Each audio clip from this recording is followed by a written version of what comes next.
Comment un enfant de 7, 8 ans pourrait consentir à un acte qu'il ne comprend même pas. Oui. Donc là, on parle quand même de jeunes enfants, mais même un adolescent. Là, aujourd'hui, on a une actrice française, Judith Godrèche, qui parle de son calvaire quand elle était en couple à 14 ans avec un réalisateur de 40 ans au vu de tout le monde et que tout le monde trouvait ça normal.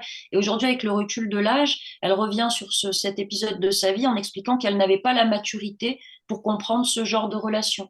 Donc, on parle de consentement, mais on oublie quand même la nature, la biologie qui fait que l'enfant a un développement et des stades de développement et qu'on ne peut pas demander à un enfant de comprendre ce qu'est pardonnez-moi des termes, mais ils sont utilisés par le gouvernement français, l'éducation nationale, mais un cunilingus, une sodomie, un anulingus à 8 ans. Avec le site internet On s'exprime, ils font des petits bonshommes en papier que les enfants peuvent imprimer et assembler en 3D pour reproduire les positions sexuelles de l'imaginaire adulte.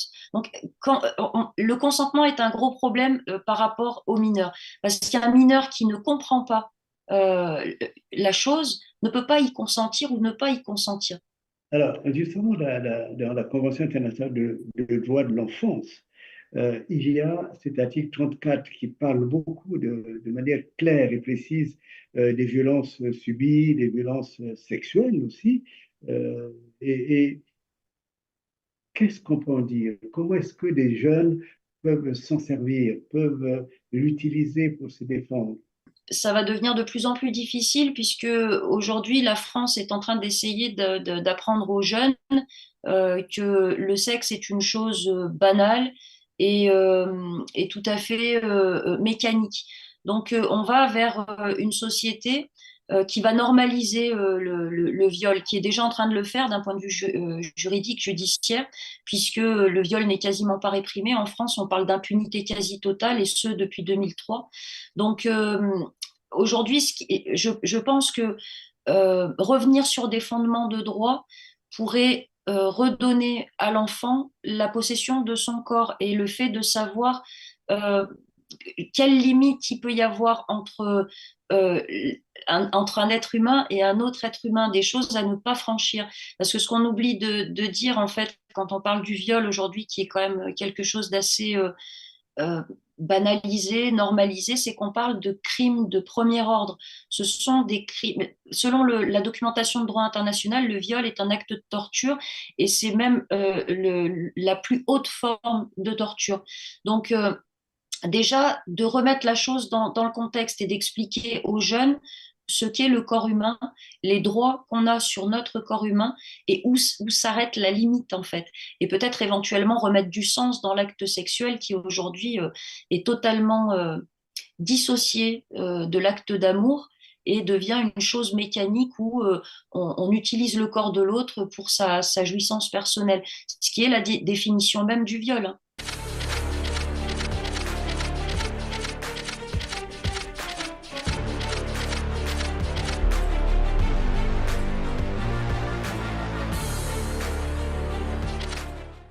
Ah, le droit.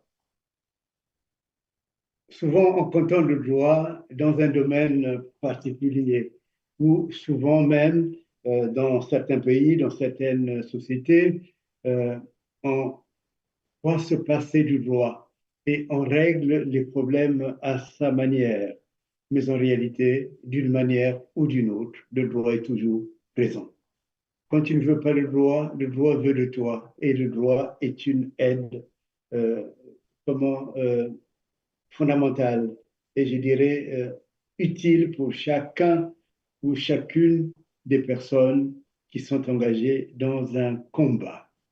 Et c'est pour cela que notre émission s'appelle Le Grand Procès.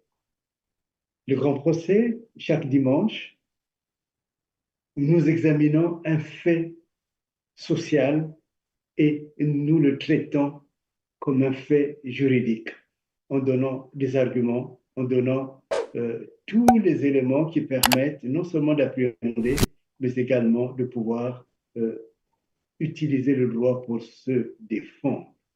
Aujourd'hui, nous avons un thème qui vous intéresse, au moins en termes d'actualité, et mot plus, en termes de victimes. Ce thème, c'est le viol. Le viol, les traitements inhumains faits aux enfants, aux femmes et aux hommes.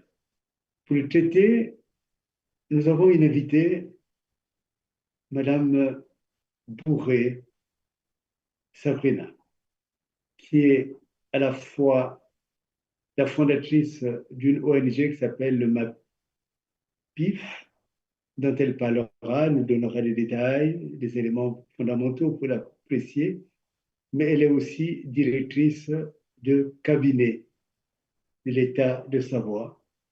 Et à ce titre-là aussi, elle a une envergure qui permet d'appréhender ce problème avec beaucoup de sérieux, mais aussi, je dirais, avec une belle et grande maîtrise. Madame Sabrina Bourré, bonjour Madame la directrice du cabinet. Bonjour, cher Dominique, merci pour l'invitation. Alors, vous êtes la fondatrice du MAPIF et le MAPIF a pour vocation de s'occuper des problèmes des enfants, Oui. des problèmes aussi des adultes et des mamans et des papas qui sont victimes des violences. Et j'ai pu constater par la pratique que vous utilisez beaucoup de droit. Est-ce que vous pourriez nous en parler d'abord du MAPIF et puis montrer les éléments clés qui sont nécessaires pour vous, pour que le droit vous serve de base dans votre combat? Oui, merci. Alors, le MAPIF, c'est un acronyme, hein, ça veut dire le Mouvement pour l'abolition de la pédocriminalité institutionnalisée en France.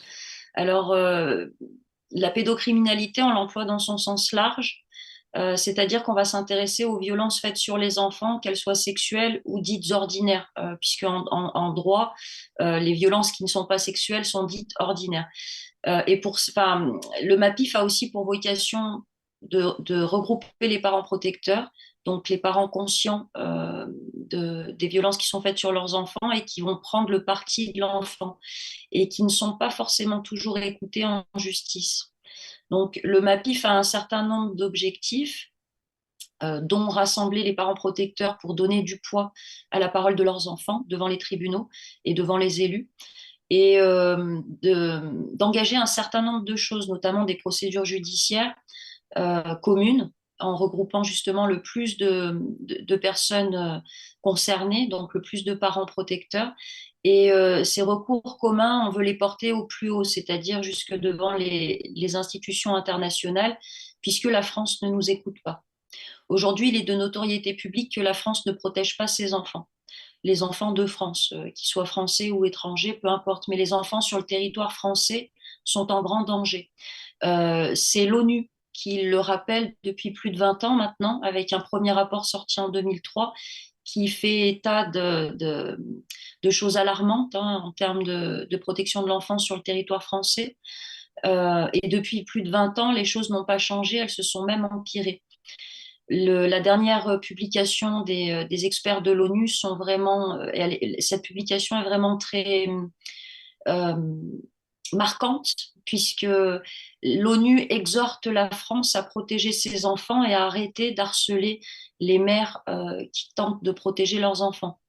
Donc là, on est face à un réel problème de société en France vis-à-vis des enfants. Euh, pour, euh, pour être assez synthétique, je vais résumer la situation avec des chiffres. On a 160 000 enfants victimes de viol ou tentatives de viol en France, pour 0,3% de condamnation aux assises. Donc, il y a 1% de condamnation au correctionnel, et sur ce 1%, on a 80% de condamnation avec sursis. Autant dire que le viol n'est pas du tout puni en France, en tout cas le viol sur mineur. Concernant les placements aussi, puisque le MAPIF s'occupe aussi des placements abusifs, on a à peu près 300 000 enfants en France qui sont concernés par des mesures éducatives judiciaires. Et sur ces 300 000, il y en a 200 000 qui sont enfermés dans les foyers de l'enfance. Et sur ces 200 000, selon la Cour des comptes, entre 50 et 80% n'ont rien à y faire dans les foyers, sauf qu'un enfant ramène entre 200 et 300 euros par jour au département. Donc là, on est sur une traite d'êtres humains, hein, vous me confirmerez, cher maître, si effectivement la qualification est bien utilisée, mais on est sur de l'utilisation des enfants pour des gains financiers. Donc voilà, la situation en France est dramatique et le MAPIF œuvre pour faire changer les choses. Et nous œuvrons avec le droit, effectivement, puisque, comme il vous plaît de le rappeler assez fréquemment, le droit est une arme. Mais nous œuvrons aussi sur le plan médiatique pour alerter la population, puisque malheureusement, la population pense encore que la justice fait son travail, or ce n'est pas le cas, malheureusement.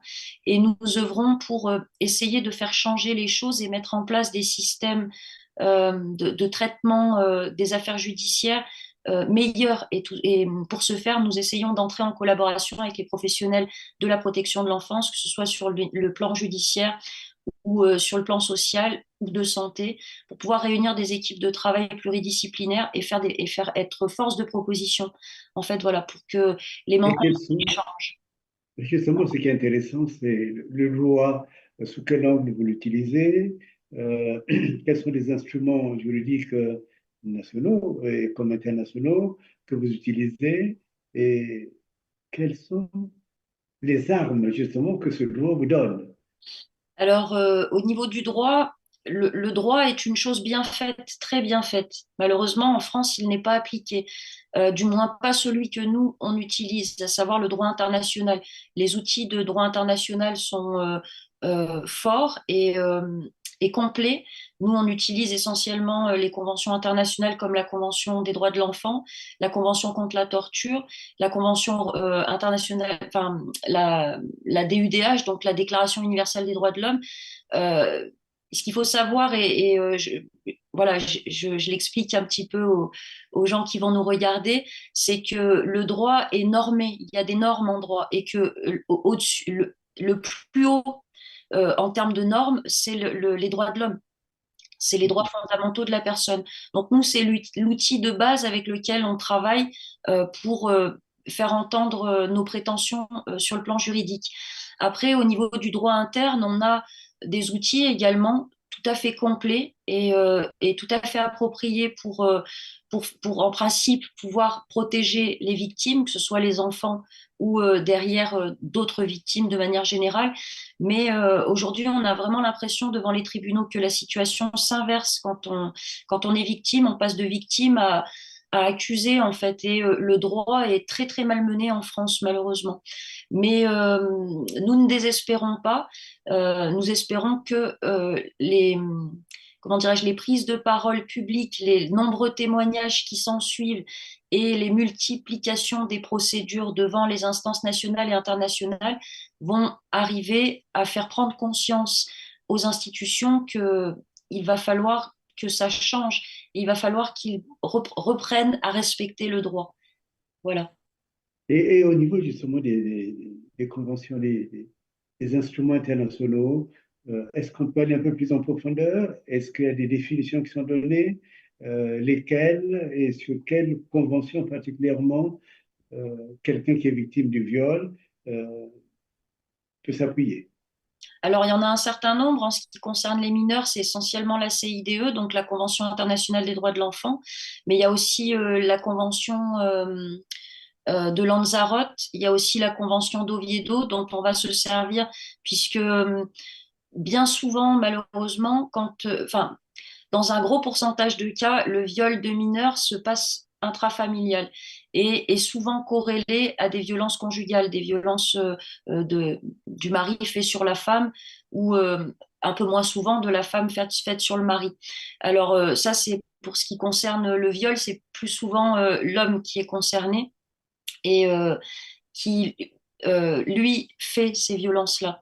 Mais du coup, on a quand même un certain nombre d'outils juridiques pour protéger et l'enfant de ces crimes commis sur sa personne et le parent protecteur qui est bien souvent la mère.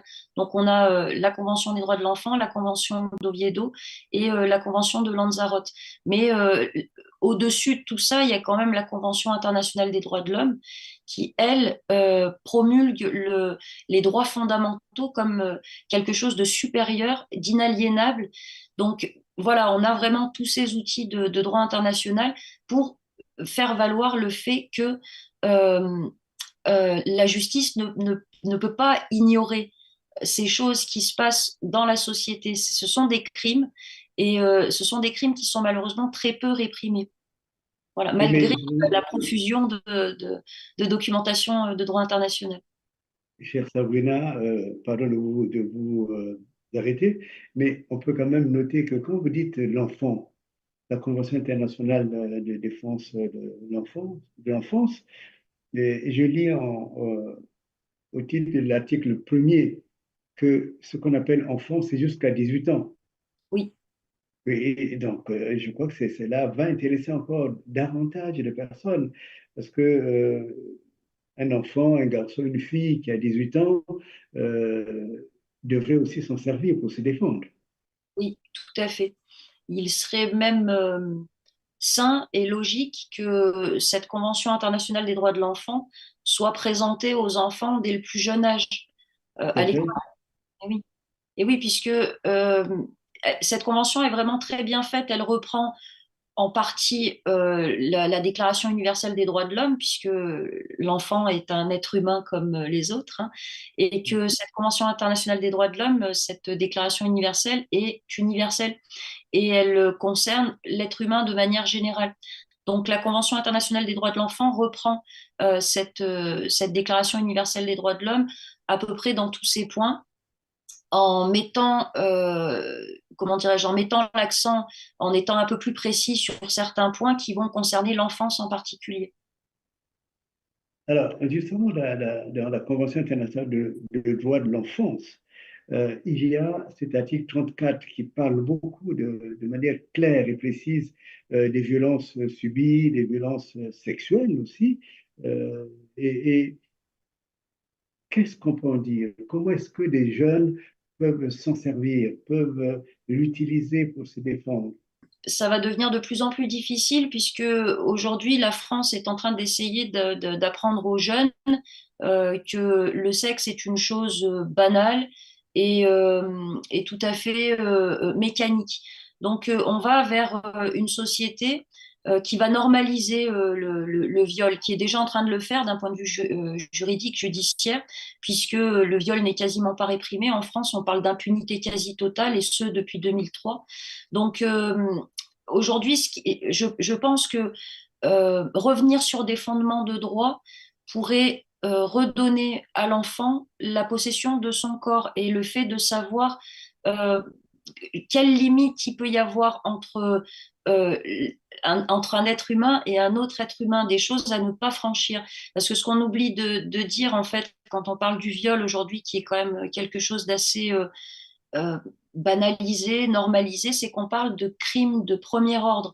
Ce sont des crimes. Selon la documentation de droit international, le viol est un acte de torture et c'est même la plus haute forme de torture. Donc, déjà, de remettre la chose dans le contexte et d'expliquer aux jeunes ce qu'est le corps humain, les droits qu'on a sur notre corps humain et où s'arrête la limite en fait. Et peut-être éventuellement remettre du sens dans l'acte sexuel qui aujourd'hui est totalement dissocié de l'acte d'amour et devient une chose mécanique où on utilise le corps de l'autre pour sa jouissance personnelle, ce qui est la définition même du viol, hein.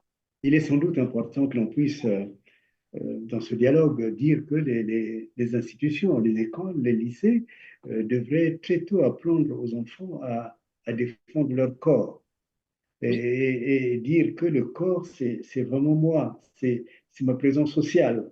Et si c'est ma présence sociale, je dois défendre. À partir du moment où un enfant a moins de 15 ans, il n'y a pas de consentement, donc l'agression sexuelle est présumée. Là, on a un problème aussi avec le consentement, c'est que comment un enfant de 7-8 ans pourrait consentir à un acte qu'il ne comprend même pas. Oui.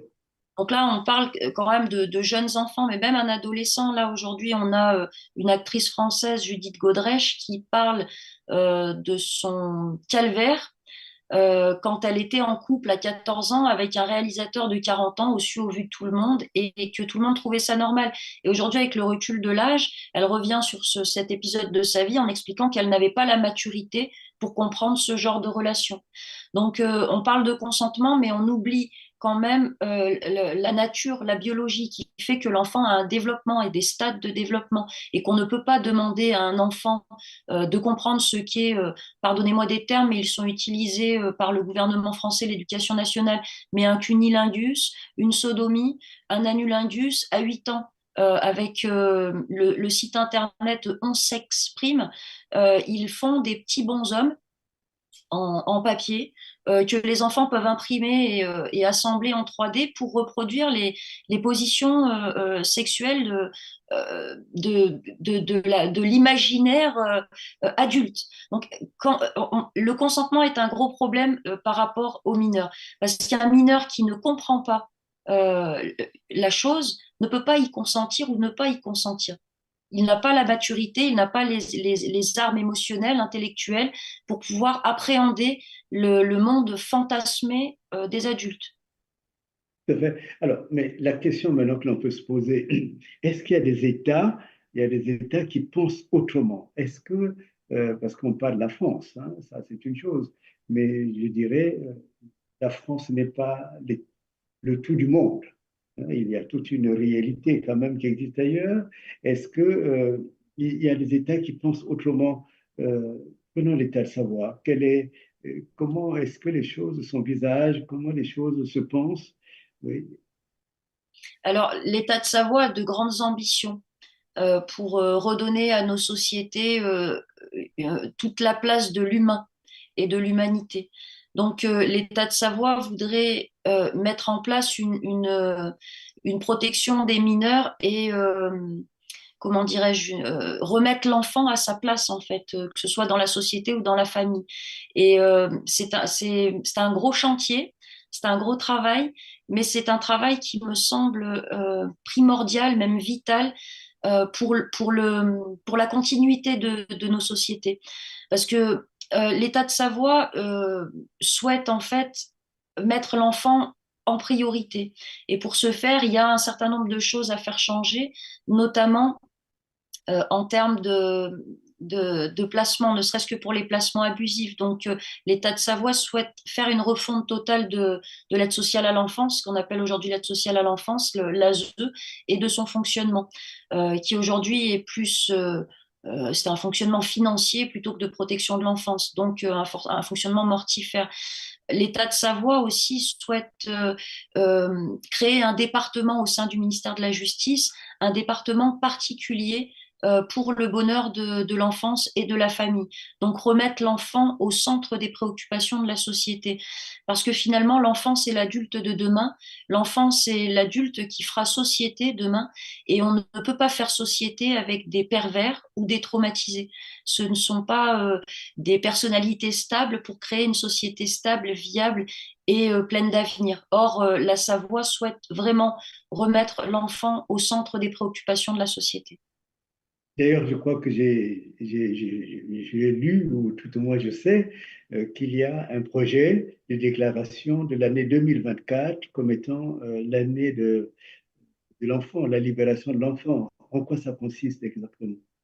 Alors, cette année de libération des enfants, elle a été, enfin, elle va être promulguée officiellement par déclaration. Et en fait, elle est née d'un constat, et de ce constat justement que l'enfant aujourd'hui est la dernière roue du carrosse de la société. C'est vraiment le paillasson des adultes. Et le problème, c'est que il y a des tas de gens qui ne savent pas. Donc, l'État de Savoie souhaite informer, souhaite faire des changements profonds en matière matière de traitement judiciaire des affaires pédocriminelles et des affaires sociales, hein, puisque les placements abusifs sont considérés comme de la justice sociale.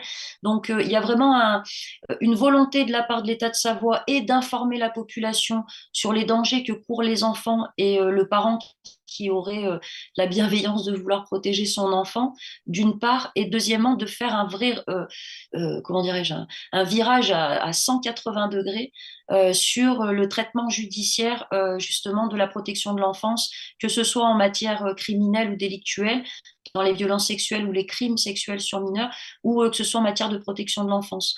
Voilà. Il me semble avoir entendu aussi parler d'une volonté de réviser des décisions judiciaires qui ont été prises et qui seraient délétères donc justement pour le bonheur de l'enfant et de sa famille protectrice. Voilà. Voilà un grand chantier. Alors, qu'est-ce que vous diriez à une Congolaise, une Africaine, qui dirait, mais tout ça, c'est des histoires des Blancs, ça ne me concerne pas, qui subirait le viol à la fois intrafamilial, mais aussi souvent là-bas, que j'en connais souvent, c'est le fait que quelqu'un qui a une position de richesse, une position de pouvoir, une position politique, eh bien, comme on dit dans la société, et il peut se faire toutes les femmes qu'il veut, hein, toutes les filles qu'il veut, et parfois même il y a des filles dans les lycées qui ne peuvent pas aller jusqu'au fond de leurs ambitions personnelles, mais uniquement parce qu'elles ont refusé de céder le corps à un professeur, à un proviseur, ainsi de suite. Est-ce que ces instruments peuvent servir de base dans le combat que les jeunes femmes là-bas, pas seulement les jeunes femmes, hein, il y a aussi les hommes hein, à qui on pose comme préalable à occupation pour occuper un poste important que ces personnes subissent des actes sexuels hein, d'une certaine manière. Oui. Alors, qu'est-ce que vous pourrez leur dire? Tellement de choses. C'est pas une question de noir ou blanc, c'est vraiment un combat de société. Et quand je parle de société, je parle de société humaine.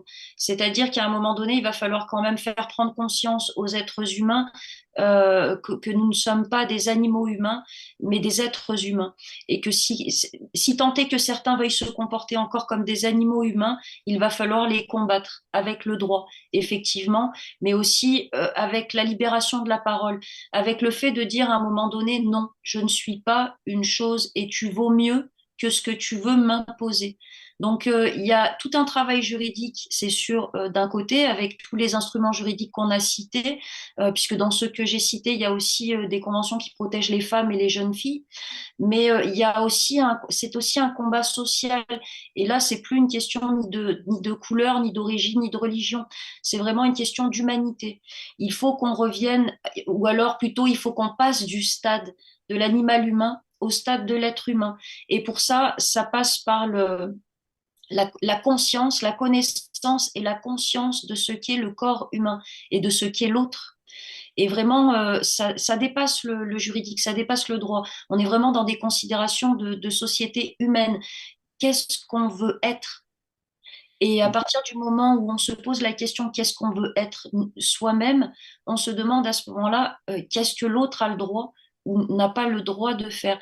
Et plus que des questions juridiques, c'est vraiment des questions de bon sens.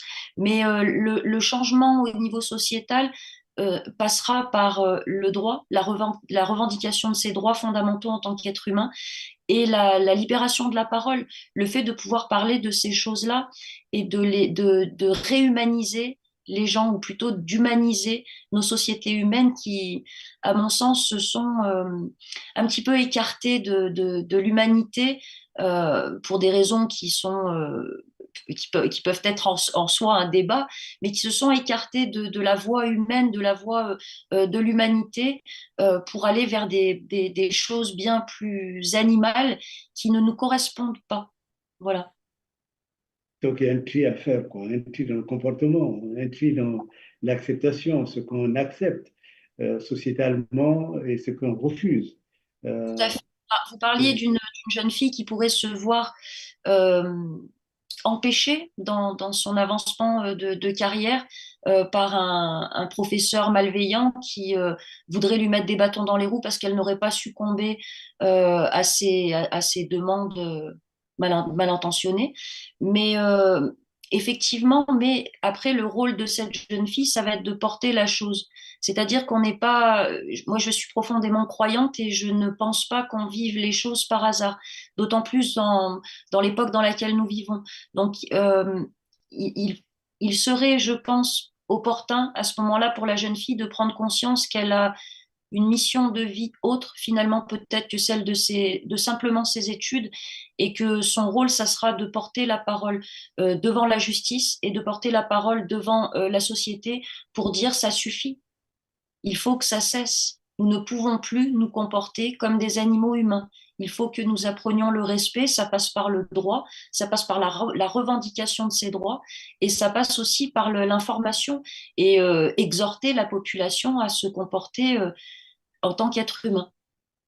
Oui, mais est-ce que c'est facile à faire? Est-ce que vous avez déjà rencontré des personnes qui ont vécu ces situations et qui peuvent en parler, qui peuvent témoigner aussi bien contre sa propre famille que contre son père, contre sa maman, contre, voilà, contre son ministre, contre son... Et Vous oui, comprenez un peu ce que je veux dire? Est-ce que... c'est bien là toute la problématique, en fait, c'est la peur.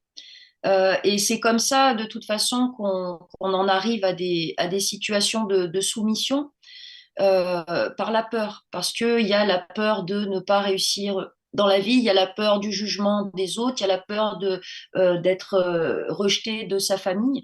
Mais il y a quand même effectivement des gens qui ont le courage de porter cette parole. Et justement, quand je parle de mission de vie, c'est-à-dire que quand on prend le courage de porter la parole humaine, que ce soit devant les tribunaux ou devant la société, après, ça devient une mission de vie. C'est-à-dire qu'on ne peut plus se défaire de ce qui nous a été imposé. Quand c'est bien souvent ce qu'on dit aux parents protecteurs qui nous appellent et qui nous disent quand est-ce que ça va s'arrêter.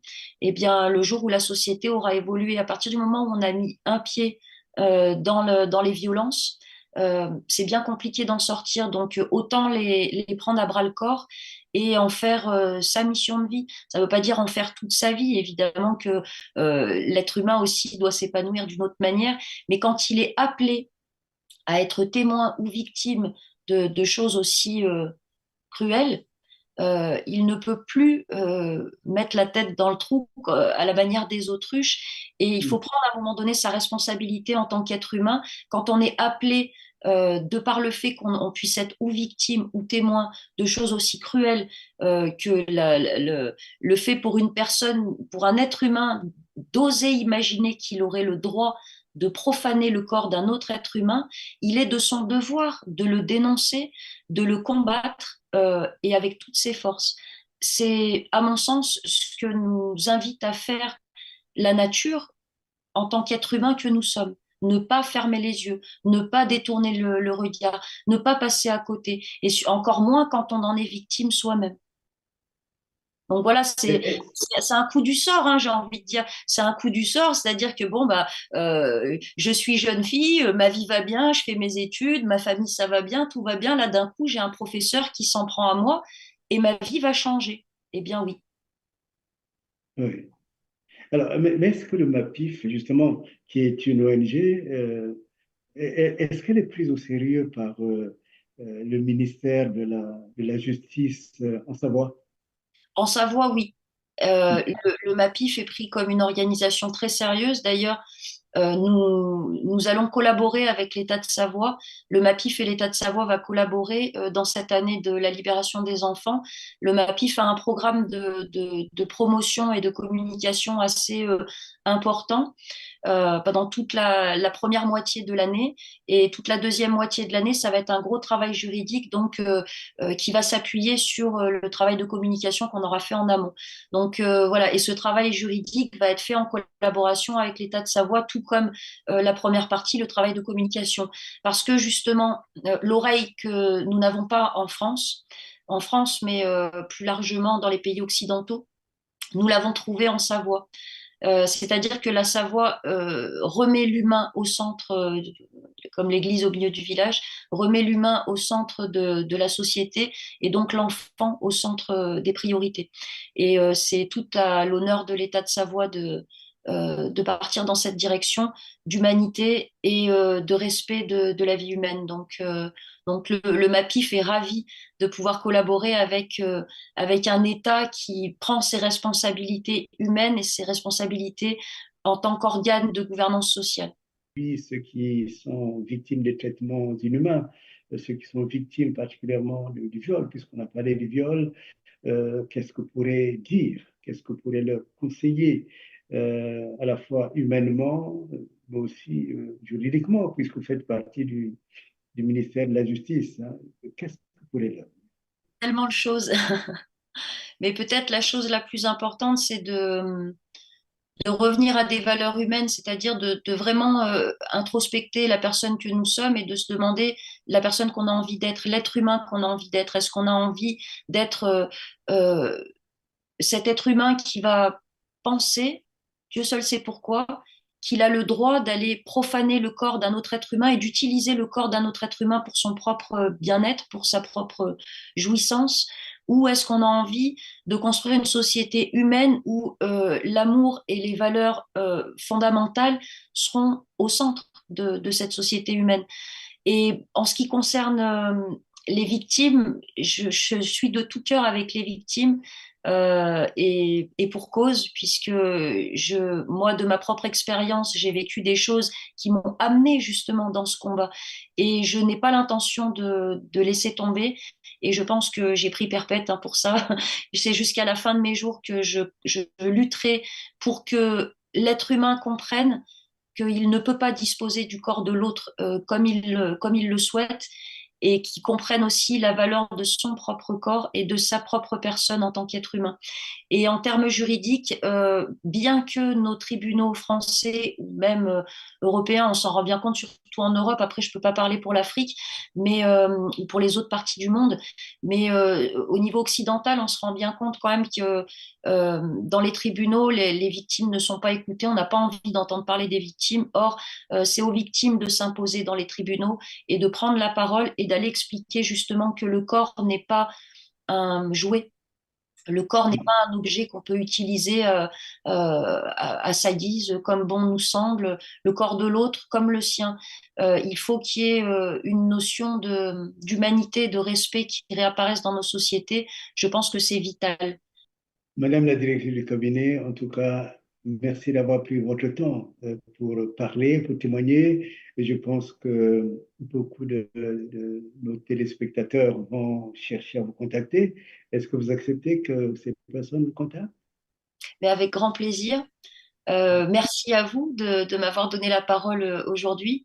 Merci de m'avoir invité dans l'émission et merci aux personnes qui regardent cette émission bah, de la regarder, de la partager et surtout de partager cet espoir dans l'humanité, cette volonté de remettre l'humain au centre des préoccupations de la société et merci aussi de prendre conscience de l'importance et de la beauté de nos corps et surtout de la propriété de nos corps. Nos corps nous appartiennent euh, à nous, intrinsèquement pas à l'autre. Donc voilà, merci à vous. Le, le corps est sacré. Vous direz bonjour à votre ministre? Et avec grand plaisir. Merci infiniment. Au revoir, Sabrina. Au revoir, merci. Merci, merci infiniment d'avoir suivi la page d'aujourd'hui du grand procès. Euh, Nous espérons que vous avez appris beaucoup de choses, que le droit vous a aidé à mieux comprendre votre valeur, le côté sacré de votre corps et je dirais, de votre vie. Et voilà, nous vous promettons d'autres pages encore et encore exaltantes, de telle façon que désormais le droit devienne votre arme du combat. Merci infiniment. Prenez soin de vous.